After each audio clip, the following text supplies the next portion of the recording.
નમસ્કાર, હું પ્રવીણ. સરકાર તરફથી અધિકારીઓ તરફથી જે કંઈ પણ કહેવાય છે એ ગંભીરતાથી સંભળાય પણ છે, પણ એ બોલવામાં ગંભીરતા હોય છે, પણ તેની અમલવારીમાં કેટલી ગંભીરતા હોય છે એ જમીન પર જાવ તો અંદાજો આવી જાય. ખરીફ સિઝન હોય એટલે કે ચોમાસા પહેલાનું વાવેતર હોય કે રવિ સિઝન શિયાળાનું વાવેતર હોય, કેન્દ્ર સરકાર જરૂરિયાત હિસાબથી રાજ્યોને ખાતરની ફાળવણી કરે છે અને જે આંકડા હોય છે વાવેતરના તો રાજ્ય સરકાર પાસે હોય છે. એ ફાળવણીને મંજૂરી પણ મળે છે, ખાતર ઉપલબ્ધ હોવાના દાવા પણ થાય છે, છતાં પણ વહેલી સવારે 3 કે 4 વાગ્યાથી જો લાંબી કતારો લાગે કડકડતી ઠંડીમાં અને આ દ્રશ્યો દરેક સિઝનમાં હોય તો તમે કહેશો કે વર્ષો બદલાયા, ખરીફથી રવિ સિઝન બદલાય, પરંતુ આ કતારો કેમ નથી બદલાતી અથવા તો આયોજનમાં અંધારું કેમ છે? એટલે જ કહેવું પડી રહ્યું છે કે તમે માત્ર બોલવામાં જ ખાતર પાડો, એટલે કે માત્ર બોલવાથી કશું થઈ જવાનું નથી. આજકાલ તમે ઉત્તર ગુજરાત, દક્ષિણ ગુજરાત, મધ્ય ગુજરાત, સૌરાષ્ટ્રમાં તમે અલગ અલગ જગ્યાએથી જે મીડિયા માધ્યમોમાં સ્ટોરીઝ આવી રહી છે તેમાં એ જ કહી રહ્યા છે કે 2 બોરી માટે અમારે સવારે 4 વાગ્યાથી કતાર લગાવવી પડે, કેમ કે કતારની સિસ્ટમ તો થઈ ગઈ છે. તમારે આધાર કાર્ડ અપગ્રેડ કરાવવું હોય, તમારું સર્વર ડાઉન હોય, તમારે કોઈ નુકસાનીના ફોર્મ ભરવાના હોય કે કોઈ પણ પ્રક્રિયામાંથી પસાર થવાનું હોય તો સરકારી કચેરી અને ખાતરના કિસ્સામાં મંડળી કે ખાતરના ડેપો બહાર જો લાઈનો લગાડવી પડતી હોય તો પછી કૃષિ પ્રધાન દેશમાં શું ખાતરનું મેનેજમેન્ટ નથી? કૃષિ મંત્રીએ 5 દિવસ પહેલા એમ કહ્યું હતું કે આ વખતે મોટા પ્રમાણમાં આગોતરી તૈયારી હતી અને પહેલેથી જ મેનેજમેન્ટ હતી એટલે વ્યાપક ફરિયાદો ઉઠી નથી, પરંતુ કદાચ ગાંધીનગર સુધી એ દ્રશ્યો પહોંચતા ન હોય તો જીએસટીવીના માધ્યમથી રોજ પહોંચી રહ્યા છે. આજે પણ કપડવંજમાં લાઈન છે, કદાચ ત્યાંના ખેતીવાડી અધિકારી થકી સંપર્ક કરીને જાણી શકાય કે કેમ લાઈન લાગી છે. તેનું કારણ એ છે કે ખાતરની રેક એટલે કે ખાતરનો સ્ટોક આવ્યો નથી. હવે દર સિઝનમાં એકાદ ડિબેટ હોય આ મુદ્દે, પણ સરકારી આંકડા પર નજર કરીએ કે આ લાઈનો લાગી કેમ રહી છે. ભલે કૃષિ મંત્રી એમ કહે કે મારા ધ્યાને જે પણ તકલીફ આવી છે તેમાં નિરાકરણનો પ્રયાસ કર્યો છે અને પહેલાથી જ મેનેજમેન્ટના કારણે આ વખતે પ્રમાણમાં તકલીફ ઓછી છે, પણ તકલીફ એ તો 4 વાગે તમે ઠંડીમાં ઊભા રહો અને પછી 12 વાગ્યા સુધી ખાતર ન મળે તો એ જ વ્યક્તિ જાણતો હોય કે તેનો સમય કેટલો બરબાદ થઈ રહ્યો હશે. એટલે મોટા માણસોથી માંડી, ઉદ્યોગપતિઓથી માંડી, શું બીજાના સમયની કોઈ કિંમત નથી? સમયસર પાણી કે ખાતર મળે એ પ્રાયોરિટી હોય કોઈ પણ સિઝનમાં. હાલની દ્રષ્ટિએ રાજ્ય સરકાર અને કેન્દ્ર સરકારના આંકડા જોઈશો તો તમને પણ થશે કે સરકારમાંથી જે પ્રેસ નોટ આવે છે એ પ્રેસ નોટના જ આંકડા છે અને આ પ્રેસ નોટના આંકડા સરકારને ખબર હોવા છતાં કેમ એ દાવા થઈ રહ્યા છે, જે દાવા આજ દિન સુધી કૃષિ મંત્રી પૂરા નથી કરી શક્યા, આ સરકારનું કૃષિ વિભાગ પૂરું નથી કરી શક્યું. કેન્દ્ર સરકારે જે રવિ સિઝન હોય છે એ રવિ સિઝન માટે 13.50 લાખ મેટ્રિક ટન યુરિયા જથ્થાની ફાળવણીને મંજૂરી આપ્યો નથી હજી પૂરેપૂરો, પણ ફાળવણીને મંજૂરી આપી, એટલે કે 13.50 lakh metric ton urea Gujarat માટે ફાળવાય. યુરિયા પૂરક ખાતર છે જેની અત્યારે તાતી જરૂર છે રવિ સિઝનમાં વાવેતર થઈ ગયા પછી.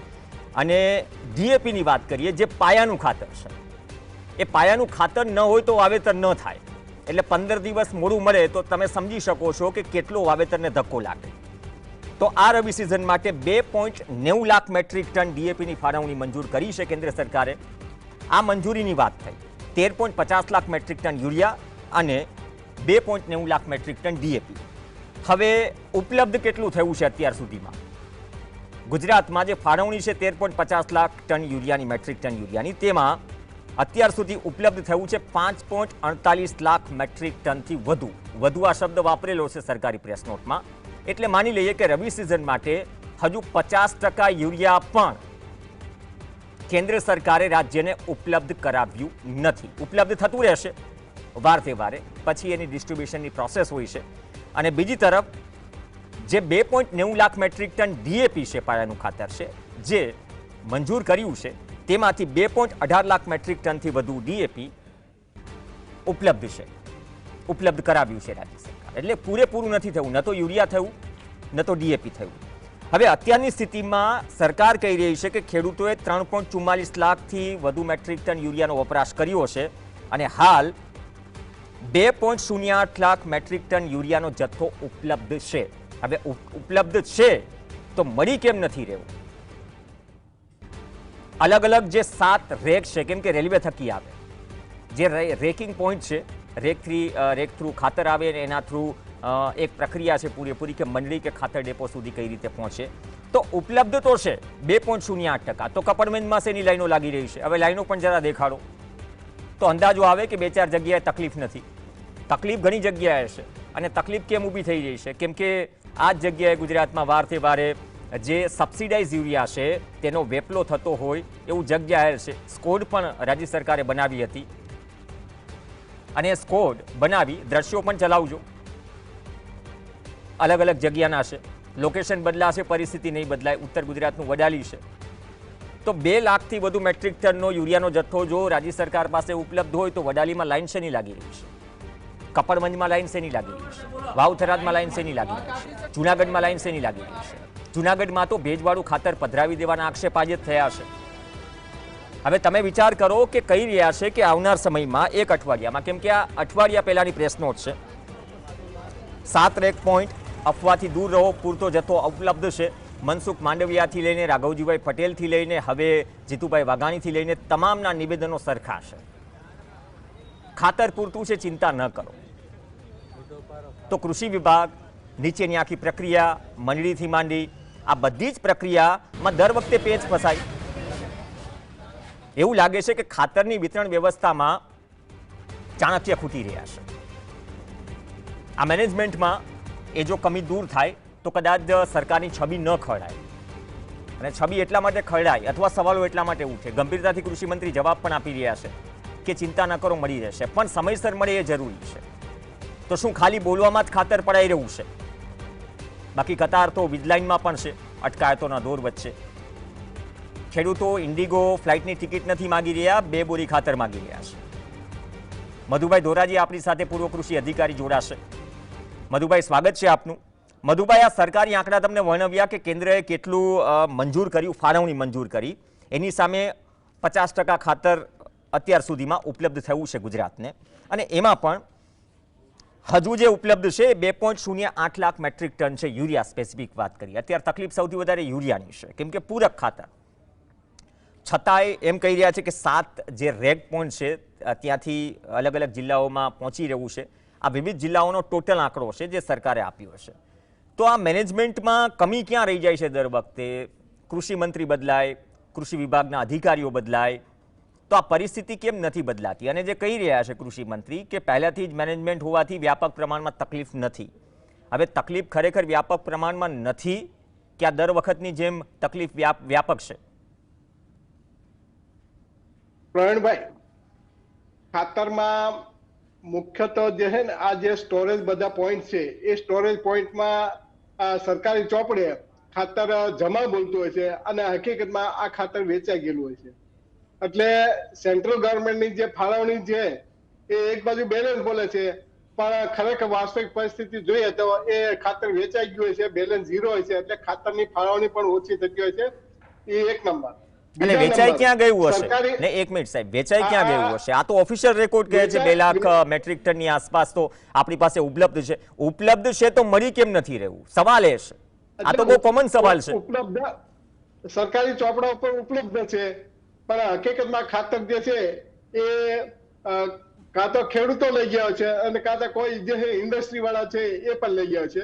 એટલે ખાતર ઘર કરી ગયું છે, ખાતર વેચાઈ ગયું છે ચોપડા ગોડાઉન માંથી, અને ચોપડા ઉપર સ્ટોક બોલે છે. 1 મિનિટ સાહેબ, તમે એમ કહી રહ્યા છો ખેડૂત લઈ ગયા? જબ ખેડૂત લઈ ગયા જ હોય, જેની પાસે ખાતર ઓલરેડી 4 થેલી પડી જોઈએ, થોડો 3 વાગ્યામાં ઉઠીને લાઈન લગાડે? નહીં, આ માટે નહીં. આ ખાતર જે છે ચાલુ પાક માટે ન ગયું હોય અને અગાઉના જે પાક માટે છે એ જતું રહ્યું હોય છે. અને વાવેતરના જે વિસ્તાર છે, વાવેતરના વિસ્તાર પ્રમાણે ખાતરની ફાળવણી થતી હોતી નથી. એટલે ખાતર કોઈ જગ્યાએ જે છે એ અન્ય ખેડૂતો પાસે જે સ્ટોક જે છે એ પણ પડ્યો હોય છે. બીજા નંબરમાં ખાતરની ફાળવણી ઓછી થાય છે એ 100% હકીકત છે. સરકારી ચોપડે બોલે છે કે ખેડૂતો ઓર્ગેનિક તરફ વળી રહ્યા છે, ઓર્ગેનિક તરફ વળી રહ્યા છે. હકીકતમાં છે એ ઓર્ગેનિક તરફ જે છે આપણે ગુજરાતમાં આમ કહીએ છીએ કે ઓર્ગેનિક, પણ હકીકતમાં વાસ્તવિક ચોપડે આપણે સેન્ટ્રલ ગવર્મેન્ટ નામના રિપોર્ટ જોયા તો ખેડૂતો ખરેખર ઓર્ગેનિક તરફ નથી અને ખાતરનો પૂરેપૂરો વપરાશ કરે છે. એટલે ખાતરના આ બધી બાજુ તાળા મેળતા નથી. એટલે એના હિસાબે જે ખાતરની ખરેખર લાઈનો લાગે છે. હવે ખાતરનો સ્ટોક એ ખરેખર એ જો હોય તો તમે દરોડા કેમ પાડતા નથી કે આ કઈ જગ્યાએ કેટલો સ્ટોક પડ્યો છે એનો ક્યારે તમે દરોડા એ પાડીને તમે સાબિત કર્યું છે કે ખાતર અહીંયા છે? ખાતરમાં ઓન પેપર ઉપર આપણે પ્રૂફ કરેલું છે પ્રવીણભાઈ, ઓન પેપર ઉપર પ્રૂફ કર્યું કે 700 ટન ખાતર અમરેલી જિલ્લાની અંદર 700 ટન ખાતર ડીએપી આવ્યું હતું અને સરકારી ચોપડે જમા બોલતું હતું અને હકીકતમાં કાચા ચીઠાથી ખાતર જે છે ને એ વેચાઈ ગયું હતું ખાતર. અચ્છા, એટલે આવી પરિસ્થિતિ હોય છે. એટલે એક બાજુ જે છે એ મંડળીઓ છે પોતાની કાચા બિલ ઉપર જે ખાતર વેચી નાખે ને પૈસા ફેરવતા છે. એટલે આવી પરિસ્થિતિ ઘણી હોય છે અને એના હિસાબે આ સરકારી તંત્ર છે એને ખરેખર એને ખ્યાલ ઓફિસમાં બેઠા બેઠા ખ્યાલ હોતો નથી. એ બહાર જાય તો ખબર પડે કે ખાતર કેટલું ગોડાઉનમાં છે ને કેટલો આજે કેટલી એ લાઈનો લાગે છે. આજે લાઈનો આપણે મીડિયા થ્રુ આપણે બતાવી છે ત્યારે ખબર પડે છે, મંત્રીશ્રીઓને ખબર પડે છે કે લાઈનો લાગી છે ખાતર લાવવા. હવે ખાતર લાવવા માટે તમારે એડવાન્સમાં તમારે 2 મહિના પહેલા તૈયારી કરવી પડે અને પછી ખાતર એ મળતો છે. કારણ કે ખાતર જે અહીંથી તો આપણે જેટલી ગુજરાતની જેટલી ફેક્ટરીઓ હતી એ ફેક્ટરીઓ એ 50% ચલાવતા છે, 30% ચાલશે, બાકી બધું ખાતર આપણે આયાત કરીએ છીએ. એટલે આ ખાતર માટે એ એડવાન્સમાં 2 મહિના પહેલા આપણે લાઈનમાં લગાવવી પડે અને પછી આપણે ખાતર મળે પછી આપણે ખેડૂતોને આપણે આપી શકીએ. એટલે આવી પરિસ્થિતિ છે. હવે કદાચ મંત્રીશ્રી બદલાય, રાઘવજીભાઈ બદલાણા અને જીતુભાઈ આવ્યા તો આ ખાતરની લાઈનો તો આપણે એ બંધ થઈ નથી. હકીકતમાં એવું છે, આપણે ચાણક્યની વાત કરીએ ને કે ચાણક્ય કેન્દ્ર સરકારની અંદર આ બધા હમણાં ભવનના નામ બદલાવાના ચાલુ થયા છે. તો અહીંયા પણ જે છે ને એ આ ભવનનું નામ બદલીએ અને લાઈન ભવન ઉભું કરી દે તો કદાચ જે છે ને એ લાઈનો કદાચ ઘટી શકે. એટલે આવી પરિસ્થિતિ છે પ્રવીણભાઈ. સાહેબ, વસ્તુ એ છે કે દર વખતે એમ કે અફવાઓથી દૂર રહો, તમે કહો કે કદાચ એ પણ જરૂરી છે કે મેસેજ પાસ ઓન કરે ખેતી નિયામક કે પણ જરૂર ના હોય એટલો સ્ટોક ન કરો, પણ જ્યાં જરૂર છે, સપોઝ કે 4 બોરી કે 5 બોરીની જરૂર છે, એને જ્યાં સુધી નહીં મળે ત્યાં સુધી તો એ લાઇનમાં જ રહેશે અથવા તો એની જગ્યાએ કોઈ એક વ્યક્તિ લાઇનમાં રહેશે. જે બૂથ લેવલનું મેનેજમેન્ટ થવું જોઈએ ચૂંટણીઓમાં થઈ જાય છે. કોઈ પણ રાજકીય પક્ષ હોય છે છેલ્લે સુધી ટેબલ ન છોડે અને જ્યારે કોઈ પણ સરકારમાં મંત્રી હોય એમ કહે કે નહીં તમે પેનિક ન થાઓ, આપણી પાસે જરૂરિયાત પૂરતો જથ્થો છે. કેમ કે આની આખી પ્રક્રિયા મેં જાણી જ્યારથી આ પ્રશ્ન શરૂ થયો હતો, 4-5 વર્ષથી જે પ્રશ્ન આવે છે કે કઈ રીતે રેકમાંથી કેટલી ગાડીઓ નીકળે છે અને ગાડી કઈ મંડળી માટે નીકળે છે અને મંડળીમાં પણ જ્યારે તમને આધાર કાર્ડ, કારણ કે પ્રક્રિયામાં છે આ બધું જ લાઈવ મોનિટરિંગ થતું હોય છે. તો ટેકનોલોજીનો આટલો સપોર્ટ છે, આપણી પાસે જથ્થો છે, આ પ્રક્રિયામાં લાઈવ મોનિટરિંગ થતું હોય છે, છતાં પણ આ મેનેજમેન્ટ જળવાતું કેમ નથી? પ્રશ્ન એ છે કેમ કે ભૂતકાળમાં કૃષિ વિભાગે એક સ્કોડ પણ બનાવી હતી જ્યારે રાઘવજીભાઈ પટેલ કૃષિ મંત્રી હતા ત્યારે, કે સ્કોડ જે સબસિડાઇઝ યુરિયા છે એ જે ઉદ્યોગોમાં જાય છે એને અટકાવશે. એ સ્કોડ કેટલી કામ કરી રહી છે અથવા વાર્ષિકમાં 1 વર્ષે આ જથ્થો કેટલો પકડાઈ રહ્યો છે એ વાર તહેવારે આંકડાઓ આવતા રહે છે, ઓછા આવે છે, પણ એટલા જ આંકડાઓ હોય છે કે ખરેખર એમાં પણ ખાતર પડાય છે. આ ખાતર છે, આ ખાતર હકીકતમાં જે છે ને એ બીજે પણ જતું રહેતું હોય છે. આજે આપણે જોઈએ છે કે મિશ્ર ખાતરની કોઈ જગ્યાએ લાઈન લાગતી નથી. ફક્ત ખાલી ડીએપી અને યુરિયા અને એનપીકે માટેની લાઈનો લાગે છે. આજે પ્રાઇવેટ કંપનીઓ બનાવે છે, ખાતર બનાવે છે, એ નાઇટ્રોજન ક્યાંથી લાવે છે? આ ઉપાસનો વિષય છે. અને સેક્રેટરી કક્ષાએથી મિટિંગો એની આ બધી કમિટીઓ બનાવે છે, એનો કોઈ રિપોર્ટ આવતો નથી. આ ફક્ત ખાલી ખેડૂતોની એ લાઈનો હોય છે ત્યારે જે કે અમે કમિટી બનાવી, પણ હકીકતમાં પાયામાંથી પહેલા તમારે સુધારો કરવાની જરૂર છે કે ખાતરનો સ્ટોક ખેડૂતોએ નથી કરવાનો, બરોબર છે, પણ તમે તો સ્ટોક કરો. આજે ખેડૂતોને જે સ્ટોક નથી કરવો અને એ પણ આજે તંત્ર છે, તંત્ર પણ સ્ટોક નથી કરાવતું મંડળીઓ પાસે. હકીકતમાં ખાતરની લાઈનો આપણે મને ગયા સિઝનના એ કૃષિ નિયામક હતા, કૃષિ વિભાગના અધિકારી હતા, એનું સ્ટેટમેન્ટ હજુ યાદ છે કે જહાજ મધદરિયે છે, એ અઠવાડિયે મધદરિયે જ રહેવું. આ જવાબ હતો છેલ્લો કે જહાજ મધદરિયે છે, ખાતર આવી રહ્યું છે. એ પછી એ જહાજ પહોંચ્યું કે નહીં એવી કોઈ પ્રેસ કોન્ફરન્સ ધ્યાનમાં નથી આવી આપણે શ્રીલંકામાં જ્યારે આપણે કૃષિ આંદોલન ચાલતું હતું ત્યારે ત્યાં પણ જે ખાતર પર પ્રતિબંધની વાત આવી, ઓર્ગેનિક ખેતીની વાત આવી, તો એક ઝાટકે ફર્ટિલાઇઝર બંધ કરી દીધું. ત્યારે પણ પાડોશી દેશના નાતે ભારતે તાત્કાલિક મદદ કરી હતી, ખાતર પહોંચાડ્યું હતું. શ્રીલંકા પહોંચાડી શકતા હોય અને અહીંયા સમયસર ન પહોંચે, એટલે મેનેજમેન્ટની ખામી છે. આ ખાતર ખરેખર મેનેજમેન્ટ જો ગોઠવે તો એડવાન્સમાં જો એ બધું કરે કે તો આ ખાતર ખેડૂતોની લાઈનો 100% એ હટાવી શકાય. અને આ મેનેજમેન્ટને નહીં હોવાના કારણે, સેન્ટ્રલ ગવર્મેન્ટ અને સ્ટેટ ગવર્મેન્ટનું લાયસન્સ નહીં હોવાના કારણે આ લાઈનો લાગે છે. અને કેટલો એ બીજા નંબરનું આટલો વરસાદ પડ્યો છે. આપણે પણ કહ્યું હતું કે ખરેખર અત્યારથી તમે આ જે છે ખાતર, બિયારણ અને દવાની તમે જે છે ને એનું પ્લાનિંગ કરો. અને જે તે વખતે પ્લાનિંગ નહીં કર્યું હોય, કેટલું વાવેતર કરવાનું છે એનું પણ પ્લાનિંગ નહીં કર્યું હોય, એના ઇન્ડેન નહીં મૂક્યા હોય, અને એના હિસાબે આ લાઈનો લાગે છે. અને આપણે પ્રવીણભાઈ તમે ફરી પાછું પૂછજો કે ખાતરને તો કેમ કે છે કે મધ્ય જહાજ છે, મધ્ય આ જવાબ મળવાનો છે. એટલે નહીં એ તો કહ્યું છે, હજુ તો આવી ગયું છે. એ કહ્યું છે 5.48 લાખ મેટ્રિક ટનથી વધુ યુરિયા ઉપલબ્ધ છે અને 2.18 લાખ મેટ્રિક ટનથી વધુ ડીએપીનો જથ્થો રાજ્યમાં ઉપલબ્ધ છે. પણ દરેક વખતે સવાલ એ જ હોય કૃષિ વિભાગના અધિકારીઓ બદલે કે કૃષિ મંત્રી બદલે કે પેનિક ન કરશો, અફવાઓથી દૂર રહેશો, ખાતર પૂરતું છે તો લાઈનો શેની લાગે છે. આ કદાચ લાઈનનો વિકલ્પ શોધવો પડશે કે લાઈનો ન લાગે એ પ્રકારનું આયોજન થાય તો સમયનો વેડફાટ ન થાય, કેમ કે દરેકનો સમય કિંમતી હોય છે. જવાબ પણ ન દેવા પડે અને ઉટલાની વાહવાહી થાય કે આ વખતે ગયા વર્ષની સરખામણીમાં ગુમરાહ ઓછી છે. એવું નથી ઓવરનાઇટ બધું જ થઈ ગયું, પણ અપેક્ષા રાખીએ કે પાયાનું કે પછી પૂરક ખાતર જ્યારે જરૂરી છે સમયસર જો ન મળે તો એમના માટે કંઈક એવું આયોજન કરવું જોઈએ, અથવા તો એ પણ સ્વીકારવું જોઈએ કે અમે નથી પહોંચી શકતા, અથવા કેમ નથી પહોંચી શકતા તો એના ઉપર કામ થવું જોઈએ, નહીં કે જહાજ મધદરિયે છે. ધન્યવાદ મધુભાઈ ધોરાડિયા ચર્ચામાં જોડાયા.